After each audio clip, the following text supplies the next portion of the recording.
Victory Venkatesh career లో చెప్పుకోదగ్గ గొప్ప చిత్రాల్లో పెళ్లి చేసుకుందాం కూడా ఒకటి.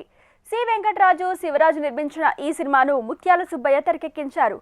హిట్ జోడి వెంకటేష్, సౌందర్య జంటగా నటించిన ఈ సినిమాకి కోటి సంగీతం అందించిన ఈ సినిమా మంచి మ్యూజికల్ హిట్ గాను నిలిచింది. మళ్ళీ ఈ సినిమాను రిలీజ్ చేయబోతున్నారు మేకర్స్. పెళ్లి చేసుకుందాం సినిమాను ఫ్యామిలీ ఆడియన్స్ కాక క్లాస్ మాస్ ప్రేక్షకులు ఆదరించారు. వెంకటేష్ బర్త్డే సందర్భంగా డిసెంబర్ 13th శనివారం ఈ చిత్రాన్ని రిలీజ్ చేయబోతున్నామని సాయి లక్ష్మి ఫిల్మ్స్ తెలిపింది. 2 తెలుగు రాష్ట్రాల్లోనూ 4Kలో ఈ సినిమాను భారీ స్థాయిలో రిలీజ్ చేస్తున్నట్టు తెలిపారు.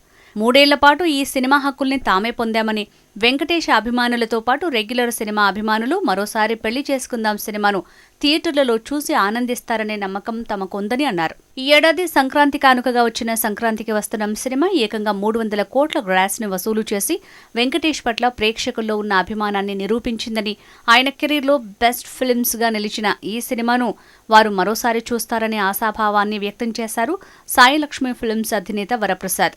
అప్పటి జనరేషన్ మిస్ అయిన పెళ్లి చేసుకుందాం సినిమాను మంచి 4K క్వాలిటీతో మరోసారి ఫ్యామిలీ ఆడియన్స్ కి అందించనున్నారు.